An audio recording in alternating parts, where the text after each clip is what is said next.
ইন্দোনেশিয়ার ঘন জঙ্গলের ভেতরে এক রহস্যময় বাড়ি, যেখানে বসবাস করা মানুষগুলো খুবই অদ্ভুত এবং তারা একটা ভয়ঙ্কর শয়তানের পূজা করে। শয়তানকে তুষ্ট করতে তারা মানুষ পর্যন্ত বলিদান করে। কিন্তু আমাদের ঘটনার মূল চরিত্র লিয়া নামের এই মেয়েটি যখন বিপদে পড়ে সেই বাড়িতে আশ্রয় নিতে যায়, এরপর থেকেই তখন তার সাথে ঘটতে শুরু করে অদ্ভুত ভয়ঙ্কর সব ঘটনা। অভিশপ্ত বাড়ির রহস্য জানতে পেরে সে যখন সেখান থেকে পালাতে চায় কিন্তু পারে না। শয়তান এবং তার পূজারীরা তার পেছনে পড়েছে। এরপর কি হয় তা তো জানতে পারবেন সম্পূর্ণ এই ভিডিওটি দেখলেই। কিন্তু এই ঘটনার শেষে যে টুইস্ট রয়েছে তা একদমই আনপ্রেডিক্টেবল, যা আপনার মাথা ঘুরিয়ে দেবে বন্ধুরা। এক্সপ্লেইন করতে যাচ্ছি ইন্দোনেশিয়ান হরর মুভি প্রেতালাপ প্রেজেন্স সেকতে। তো কি অবস্থা সবার? আমি শুভ্র আছি আপনাদের সাথে। আপনারা দেখছেন প্রেতালাপ। তাহলে চলুন বন্ধুরা, চলে যাওয়া যাক ভয়ানক দুনিয়ায়, যেখানে আপনার ভয় করবে। তার আগে চ্যানেলটি সাবস্ক্রাইব করে ফেলুন। ঘটনার শুরুতে জঙ্গলে একটা মেয়েকে আমরা দেখতে পারি, যে কিনা অনেক আহত ছিল। সে চলতেই পারছিল না। কতগুলো মানুষ সেখানে এসে তখন তাকে একটা বাড়িতে নিয়ে যায়। তার জ্ঞান ফেরার পর সে দেখতে পারে তাকে স্যালাইন দেওয়া হচ্ছে। শরীরে তার বিন্দু মাত্র শক্তি নেই। তখন আমরা সেই বাড়ির মানুষগুলোকে দেখতে পারি, যারা ওই মেয়েটিকে তখন দেখতে আসে। কিন্তু সেই মেয়েটি তাদেরকে দেখেই আঘাত করতে চায়, বলতে থাকে, এই জায়গাটা কোথায়, আমাকে কোথায় নিয়ে আসা হয়েছে। সবাই বলে, তোমাকে আমরা করুণ অবস্থায় জঙ্গলের ভেতরেই পড়ে থাকতে দেখেছিলাম, সেখান থেকে তোমাকে এখানে নিয়ে এসেছি। হয়তো তোমার কোনো দুর্ঘটনা হয়েছিল, তুমি আহত হয়েছিলে। কিন্তু মেয়েটি কিছুই মনে করতে পারছে না তার কি হয়েছিল, কেন আহত হয়েছিল। একটু শান্ত হয়ে সে বলছিল যে আমি বাড়ি যাব। তাকে জিজ্ঞেস করা হয়, তোমার বাড়ি কোথায়? কিন্তু আশ্চর্য বিষয়, তার সেটাও মনে নেই। এমনকি তার নাম কি সে এটাও জানে না, সবই ভুলে গিয়েছে। সে দুর্বল হয়ে যায় সেখানে, তাকে সবাই শুইয়ে দেয়। সে একটু স্বাভাবিক হলে বাথরুমের আয়নাতে যখন নিজেকে দেখছে, সেখানে সে দেখতে পারে তার শরীরে অনেক জায়গায় আহতের চিহ্ন। হঠাৎ করে রুমে থাকা চেয়ারটা আপনা আপনি পড়ে গেল। সেটা ঠিক করার পর সে দেখতে পারে পাশে থাকা দরজাটা আপনা আপনি যেন লেগে গেল। তখনই দরজাতে কেউ ডাকছে। একটা মহিলা এসেছে, তাকে বলে তাদের সাথে ডিনারে যোগদান করার জন্য। তারা সেখানে যাওয়ার সময় পাশের দরজাটা খুলে যায় আর আমরা সেখানে একটা অদ্ভুত অবয়বকে দেখতে পারি। খেতে যাওয়ার সময় মহিলাটি তার নাম বলে দেউই। বাইরে গিয়ে আরেকজন ছেলের সাথে সে মেয়েটিকে পরিচয় করিয়ে দেয়। ছেলেটির নাম দেস্তা। সে বলছিল, আমি আজ রাতের খাবার খাবো না, এখানেই বসে থাকবো। বুঝতে পারছিলাম সে হয়তো কারোর জন্য অপেক্ষা করছে। ডিনার টেবিলে বাকিরা সবাই মেয়েটির সাথে পরিচিত হয়। এই মেয়েটির নাম হচ্ছে ডায়না, আর এই হচ্ছে অন্ধ লোক যার নাম বোর, আর এই লোকটার নাম হচ্ছে হানুং, যে একটু প্রতিবন্ধী টাইপের, আর এটা হচ্ছে সিন্তা। সেখানে আমরা দেখতে পারছিলাম ওই ডায়না নামের মেয়েটি সেই মেয়েকে বলছিল, তোমার কি আদৌ কিছু মনে আছে নাকি সবটাই নাটক? তো এখানে বন্ধুরা আমি এই মেয়েটির নামটা রিভিল করে দিচ্ছি। মেয়েটির নাম হচ্ছে লিয়া, যদিও সে এখনো জানে না। তবে গল্প বোঝানোর জন্য আমি আগেই বলে দিলাম। লিয়া সবাইকে জিজ্ঞেস করেছিল, আমাকে কি অবস্থায় পেয়েছিলেন আপনারা, আমার কি হয়েছিল আসলে। দেউই বলে, তোমাকে অনেক আহত অবস্থায় আমরা পেয়েছিলাম, কিন্তু কিভাবে কি হয়েছে তোমার এটা তো তুমিই জানো, আমরা জানি না। আমরা শুধু তোমাকে সাহায্য করতে চাইছি। দেউই সেখানে বলছিল, কোনো সমস্যা নেই, তুমি যতদিন পর্যন্ত ভালো করে সুস্থ না হও ততদিন এখানে থাকতে পারো। আমরা তোমার যত্ন নেওয়ার চেষ্টা করব। খাওয়া দাওয়া শেষ করে যখন নিজের রুমে ঘুমাচ্ছিল লিয়া, হঠাৎ করেই তার দরজা কেউ ধাক্কা দিতে শুরু করে। সে আওয়াজ শুনে বাইরে বের হয়ে দেখতে পায় সেখানে কেউ নেই। কিন্তু হঠাৎ করেই তার পাশে থাকা দরজাটা খুলে যায় আর এটা হয়। সে তো প্রচন্ড ভয়ে ঘুম থেকে উঠে পড়ে, মানে এটা একটা স্বপ্ন ছিল। পরদিন সকালবেলা দেউই জায়গাটা ভালো করে ঘুরে দেখাচ্ছিল তাকে। লিয়া দেউইকে বলছিল, এই জায়গাটা দেখে তার কোনোভাবেই বাড়ির মতো মনে হয় না। দেউই বলে, মনে না হলেও এটাই আমাদের বাড়ি। যাদের পৃথিবীতে কেউ নেই তাদের জন্য এই জায়গাটা। দেউই হানুংকে দেখিয়ে বলে, এই যে তাকে দেখতে পাচ্ছ, তাকে সমাজ ভালোভাবে কখনো অ্যাকসেপ্ট করেনি। তার বাবা মা তো তাকে মনে করতো একটা বোঝা, ভাবতো কোন পাপের কারণে এমন ছেলে জন্ম হয়েছিল। এসবে তার খুবই খারাপ লাগতো, কিন্তু এইখানে সে খুব শান্তিতে রয়েছে। তারা হাঁটতে হাঁটতে ঘরের ভেতরে চলে যায়। দেউই বলছিল, তুমি চাইলে আমাদেরকে তোমার পরিবার ভাবতে পারো, সবকিছু নিজের ভাবতে পারো, শুধুমাত্র কখনো এই ঘরটাতে প্রবেশ করো না। লিয়ার বিষয়টা অদ্ভুত লাগে। বাইরে বের হয়ে তারা দেখতে পারে দেস্তা একা একা বসে আছে। লিয়া দেউইকে জিজ্ঞেস করে তার কি হয়েছে, সে এখানে কেন। দেউই বলে তুমি নিজেই জিজ্ঞেস করে নাও না। লিয়া যখন সেখানে গিয়ে জিজ্ঞেস করে দেস্তা এখানে কি করছো, কি হয়েছে তোমার, দেস্তা বলে আমি অপেক্ষা করছি আমার বাবা মায়ের এখানে আসার। লিয়া জিজ্ঞেস করলো তারা কখন আসবে, কিন্তু দেস্তা তা বলতে পারছিল না। লিয়া জিজ্ঞেস করলো তুমি এখানে কেন এসেছো। দেস্তা বলে আমি একটু অন্যরকম, পুরুষদের নারীদেরকে পছন্দ করা উচিত, কিন্তু আমি ব্যতিক্রম। যখন এটা আমার বাবা মা জানতে পারে তাদের খুবই লজ্জা হচ্ছিল। আমার সাথে তারা খারাপ ব্যবহার করতে শুরু করে, যেন পৃথিবীতে আমার থেকে নিকৃষ্ট আর কেউ নেই। তুমি জানো আমার শুধু নীল রঙের লকেটটার কথা মনে আছে, এতদিন হয়ে গেল মায়ের মুখটাও ঠিকঠাক ভাবে মনে রাখতে পারছি না। এটা বলে সে কাঁদতে থাকে। লিয়া দেস্তাকে সান্ত্বনা দেয়, বলে তারা অবশ্যই তোমাকে নিতে আসবে। রাতে যখন লিয়া ঘুমাচ্ছিল জানালা দিয়ে বাতাস হচ্ছিল অনেক।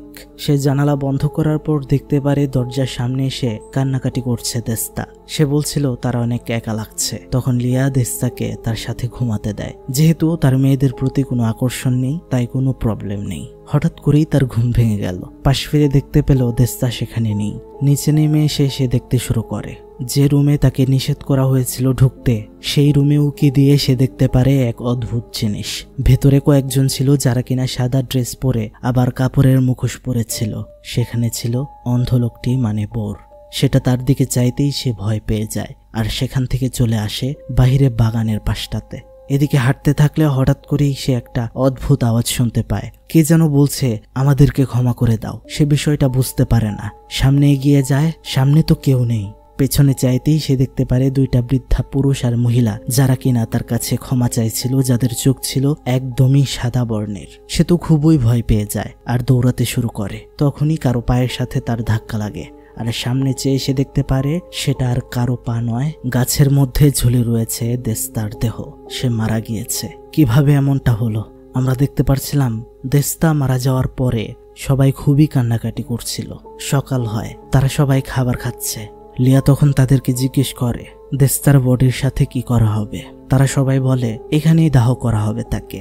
লিয়া বলে এটা কোনোভাবেই ঠিক নয়, তার পরিবারকে জানানো উচিত। কিন্তু সিনতা দেউই তারা বলছিল তার পরিবার বলতে আমরাই, আর কেউ না। এই কথাটা অনেক খারাপ লাগে লিয়ার। সে বলে এটা ঠিক নয়। এটা বলে খাবার থেকে উঠে চলে যায়। সিনতা আর দেউই তাকে আটকায় আর বলে তুমি কোথায় যাচ্ছ।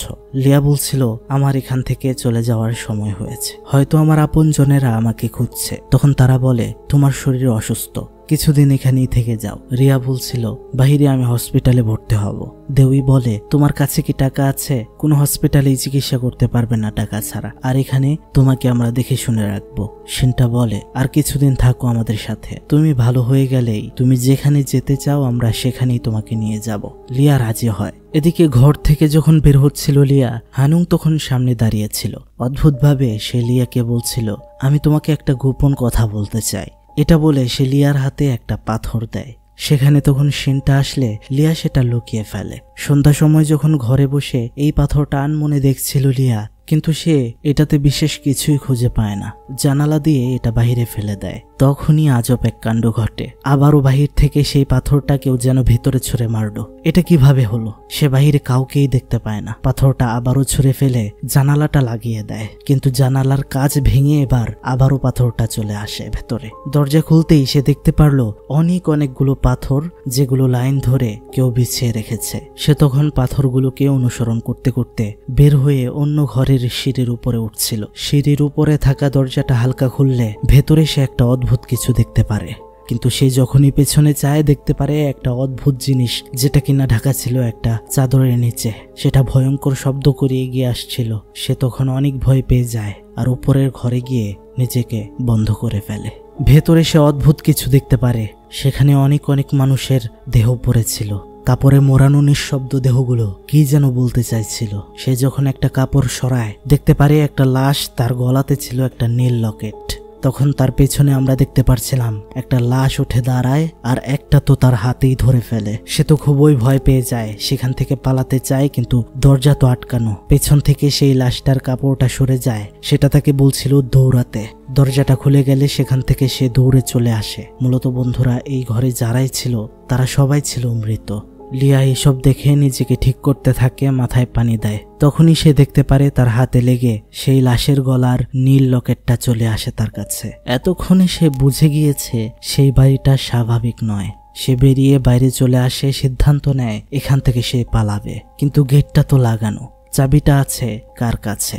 চাবিটা ছিল সেই বড় নামের লোকটির কাছে, অন্ধ ব্যক্তি। গেটের পাশে থাকা একটা রুমে গিয়ে সে দেখতে পারে বোর ঘুমাচ্ছে। সে তার কাছে গিয়ে চাবিটা খুঁজতে শুরু করে, কিন্তু পাচ্ছিল না। তখন সে সামনে থাকা অন্য রুমে গিয়ে একটা চাবি পায়। চাবিটা নিয়ে সে বের হওয়ার সময় দেখতে পারে জেগে রয়েছে বোর। অলরেডি সে বুঝে গিয়েছে কেউ চাবি নিতে ঢুকেছে এখানে, কিন্তু সে তো আর চোখে দেখে না, যেটার ফায়দা নেই লিয়া। সে চুপ করে বসে থাকে যেন বোর টের না পায়। কিন্তু এভাবে আর কতক্ষণ? সে তখন একটা কাঠ দিয়ে বোরের মাথায় আঘাত করে আর সেখান থেকে চলে আসে, গেট খুলতে শুরু করে। কিন্তু বোরের কিছুই হয় না। সেখানে বোর চলে আসে আর সে বুঝতে পারে গেটের তালা খুলে ফেলা হয়েছে। সে তখন গেটের আশেপাশে খুঁজতে শুরু করে। লিয়া তো নিজেকে আড়াল করতে চাইছিল, কিন্তু তখনই সে পেছনে ফিরে দেখতে পারে সেখানে সেন্তা দাঁড়িয়ে আছে। আর সেখানে আওয়াজ হতেই বোর তাকে ধরে ফেলে। তার জ্ঞান ফিরলে সে দেখতে পারে সে বাধা রয়েছে আর তার সাথে রয়েছে অন্য একটি ছেলে।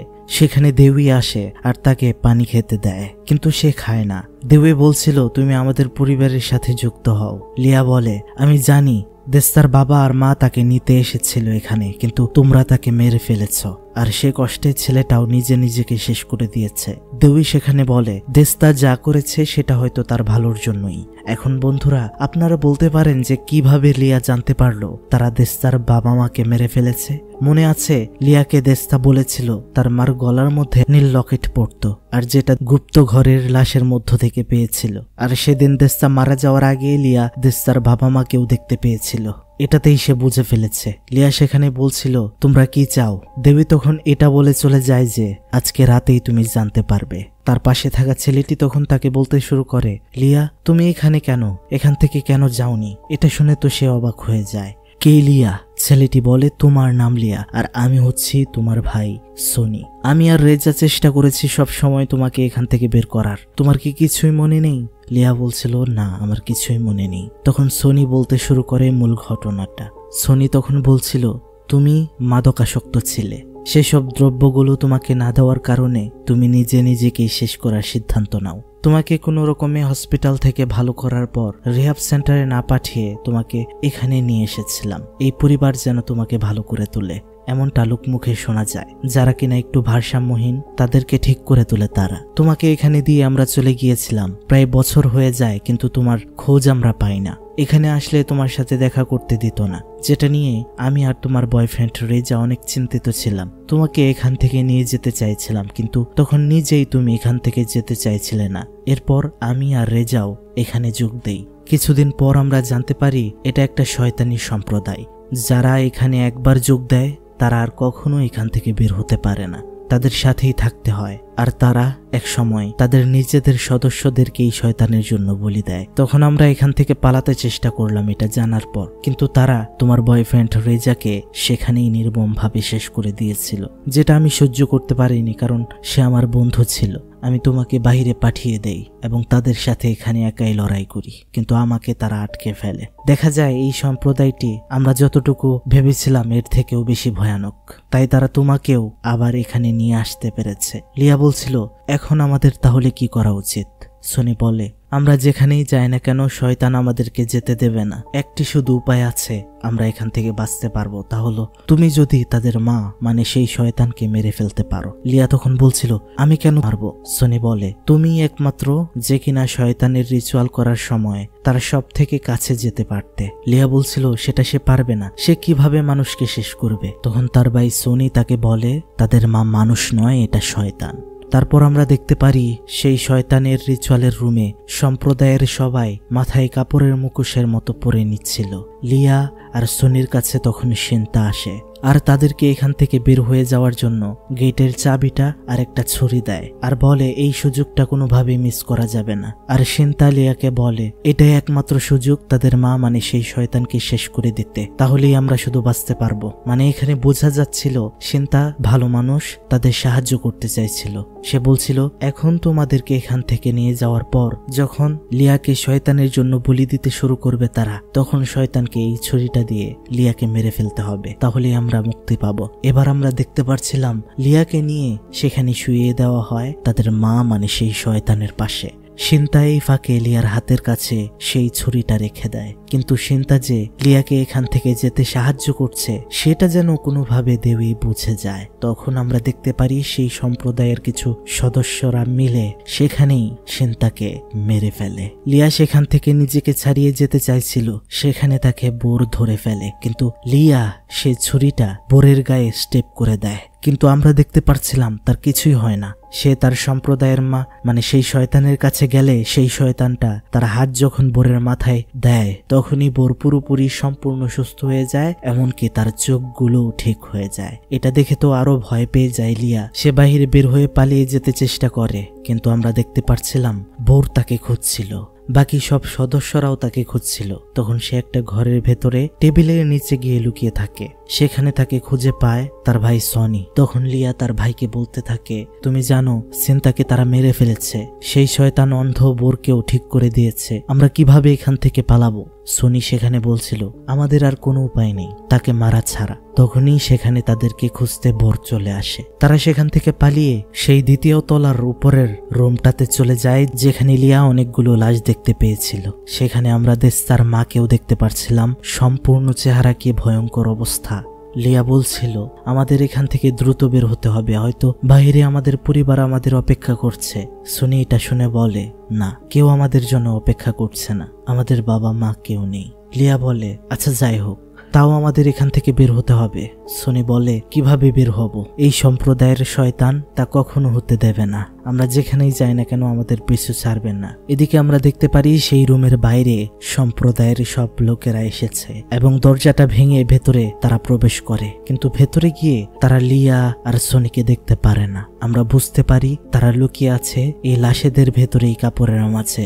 ডাইনা কাপড়গুলো যখন সরিয়ে দেখছিল লিয়ার উপর থেকে কাপড় সরাবে, তখনই সনি পেছন থেকে একটা কাপড় নিয়ে ডাইনিকে জড়িয়ে ফেলে দেয়। আর তখন তাদের মধ্যে সেখানে অনেক ফাইট হয়, কিন্তু কে জেতে কে হারে তা আমাদেরকে দেখানো হয় না। আমরা শুধু দেখতে পারি সেখান থেকে আহত অবস্থায় বের হয়ে আসছে লিয়া আর সনি। তার মানে কি তারা তাদেরকে হারিয়ে দিয়েছে? কিন্তু সেখানে চলতেই পারছিল না সনি। সে বলছিল আমরা এইভাবে আর কতক্ষণ পালাবো, যেভাবেই হোক লিয়া তোমার এই সম্প্রদায়ের মা শয়তানকে শেষ করতে হবে। তখনই সেখানে বোর আসে, যেটা দেখে লিয়া লুকিয়ে পড়ে পাশেই একটা ডেস্কের ভেতরে। সনিকে বোর সেখান থেকে টেনে নিয়ে যাচ্ছিল। লিয়া এবার গেটের তালা ভাঙতে শুরু করে গিয়ে সে এখান থেকে বের হয়ে যেতে চাইছিল, কিন্তু পেছন থেকে আওয়াজ হচ্ছিল তার ভাই তাকে ডাকছিল তাকে বাঁচানোর জন্য। তখন সে সেদিকেই যেতে শুরু করে, আর আমরা দেখতে পাচ্ছিলাম বোর আর বাকি সদস্যরা মিলে এবার লিয়াকে অজ্ঞান করে ফেলে আর নিয়ে যায় রিচুয়ালের রুমে। তাকে শয়তানের পাশেই আবার শুয়ে দেওয়া হয়। দেউই এসে বলতে শুরু করে তোমাকে বলি দিলে মা অনেক খুশি হবে, তার তোমার রক্ত প্রয়োজন। এটা বলে যখনই ছুরি চালাবে লিয়ার উপর, তখনই সনি এসে তাকে ফেলে দেয়। বোর তাকে মারতে আসলে সে ছুরি দিয়ে বোরকেও আঘাত করে দেয়। আর আমরা দেখতে পারি তখনই সেই ভয়ঙ্কর শয়তানটা এবার উঠে বসে পড়ে, আর সেটা এবার সনির উপর আক্রমণ করতে শুরু করে। মেরেই যখন ফেলছিল প্রায়, তখনই তার বোন আর সহ্য করতে পারে না। লিয়া তখনই উঠে পাশে থাকা ছুরিটা হাতে নিয়ে এবার সেই শয়তানটার ভেতরে ঢুকিয়ে দেয়, আর সেই শয়তানটা সেখানে ছটফট করতে করতে পাশে পানির গর্তের মধ্যে পড়ে যায়। এখন বন্ধুরা আপনাদের মনে হচ্ছে এটা তো একদম স্বাভাবিক ঘটনা ছিল, কিন্তু এখনই আসে গল্পতে টুইস্ট।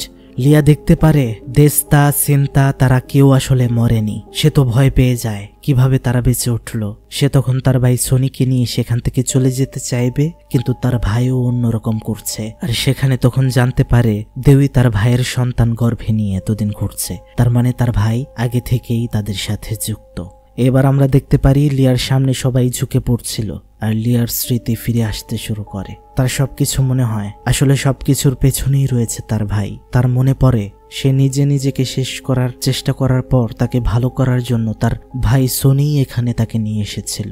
আসলে সেও ছিল শয়তানের পূজারী আগে থেকেই, কিন্তু যত দিন যাচ্ছিল লিয়া পরিবর্তন হচ্ছিল। আর তখন সেখান থেকে তাকে বের করার জন্য সেই সম্প্রদায়ে রেজাও যুক্ত হয়। রেজা বুঝতে পারে এখান থেকে বের হওয়া প্রায় অসম্ভব, এবং এই সম্প্রদায়ের সেই শয়তান মা যে কিনা লিয়ার শরীরকে বেছে নিয়েছে, কেননা অনেকদিন পর পর সেই শয়তানের নতুন শরীর প্রয়োজন হয়। কিন্তু নিয়ম অনুযায়ী যার শরীরের মধ্যে শয়তান আবারও বাসা বাঁধবে তাকে নিজেকেই শয়তানকে শেষ করতে হবে। তাই সেদিন সবাই মিলে লিয়াকে শয়তানকে মারতে বলছিল এটা করলে তুমি নতুন জীবন ফিরে পাবে। কিন্তু সেখানে রেজা তাকে বাধা দেয় যে এটা করলে শয়তান তোমার ভেতরে চলে আসবে, তুমি থাকবে না। এটা বোঝানোর পর লিয়া বুঝেও গিয়েছিল যে তার শয়তানকে নিজের ভেতরে আনা ঠিক হবে না, আর অবশেষে সে এটা করে না। সেখান থেকে তারা পালিয়ে আসতে চায়, তবে রেজা তাকে বলে আমরা দুজনে এখান থেকে বের হতে পারবো না, তাহলে তারা দুজনকেই শেষ করে দেবে।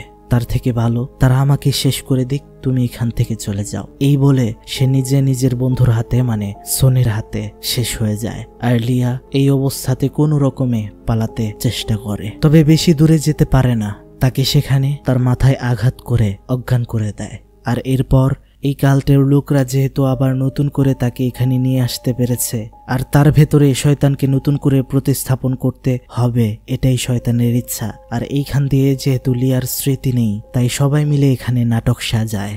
সব সময় তাকে এটা বোঝানো হয় যে এখান থেকে বের হতে হলে তোমাকে শয়তানকে মেরে তারপর বের হতে হবে। আর ঘটনা জুড়ে এখানে যা হয়েছে সবকিছুই প্ল্যান মোতাবেক হয়েছে, যেন লিয়া শয়তানকে মারতে বাধ্য হয় আর শয়তান তার ভেতরে ঢুকতে পারে। আর যেটা লিয়াও বুঝতে পারিনি, দর্শক হিসেবে আমরাও বুঝতে পারিনি। আর এটা বোঝার পর তো লিয়া এটাও বুঝতে পারে যে এখনই শয়তান তার ভেতরে ঢুকবে, তাই সে নিজেই তখন সিদ্ধান্ত নেয় নিজেকে শেষ করে দেবে। যেটা সে করতেই যাবে তখনই আমরা দেখতে পারি পেছন থেকে সেই শয়তানটা উঠে এবার তাকে নিয়ে পানিতে চলে যায়। আর সেখান থেকে যখন লিয়া উঠে আসে, বোঝাই যাচ্ছিল তার ভেতরে সম্পূর্ণ প্রতিস্থাপন হয়ে গিয়েছে শয়তান। আর বাকিরা সবাই তার কাছে মাথা নত করে। অনেকে মনে করতে পারেন শুধুমাত্র তাকেই কেন বেছে নিল শয়তান। আসলে এটা সম্পূর্ণ শয়তানের বিষয়। শুধুমাত্র ইন্দোনেশিয়া নয়, এমন কাল্ট অথবা শয়তানের সম্প্রদায় অথবা শয়তানের পূজারী আমাদের আশেপাশেই রয়েছে, যারা উপর দিয়ে হয়তো ভালো, কিন্তু গোপনে তারা তাদের কার্যক্রম চালিয়ে যাচ্ছে। আর এভাবেই শেষ হয় ঘটনাটি। আশা করছি বন্ধুরা ঘটনাটি আপনারা বুঝতে পেরেছেন। গল্পটা ভালো লাগলে অবশ্যই আপনাদের কাজ হচ্ছে আমার চ্যানেলটি সাবস্ক্রাইব করা। সাবস্ক্রাইবটা করে দিয়েন, লাইক করে দিয়েন, একটি কমেন্ট করে দিয়েন, শেয়ার করে দিয়েন, কারণ আপনারা এসব করলে আমার এগিয়ে চলার শক্তিটা অনেকাংশে বৃদ্ধি পায়। তার সাথে আপনাদেরকে বলতে চাই আমার সেকেন্ড চ্যানেল স্টার্ট করেছি আমি, যার নাম ফিল্মি আলাপ। একই রকম নাম রাখার চেষ্টা করেছি যেন আমাকে সহজেই আইডেন্টিফাই করতে পারেন। আমি চাইবো আপনারা যেন সেখানেও আমাকে একই রকম ভালোবাসা দিয়ে সাপোর্ট করেন, সাবস্ক্রাইব করেন, যেটা প্রেতালাপের বেলায় করেছেন। তো বন্ধুরা বিদায় নিচ্ছি আজকের মতো। ভালো থাকবেন সবাই, ভালো রাখবেন সবাইকে। আল্লাহ হাফেজ, আসসালামু আলাইকুম।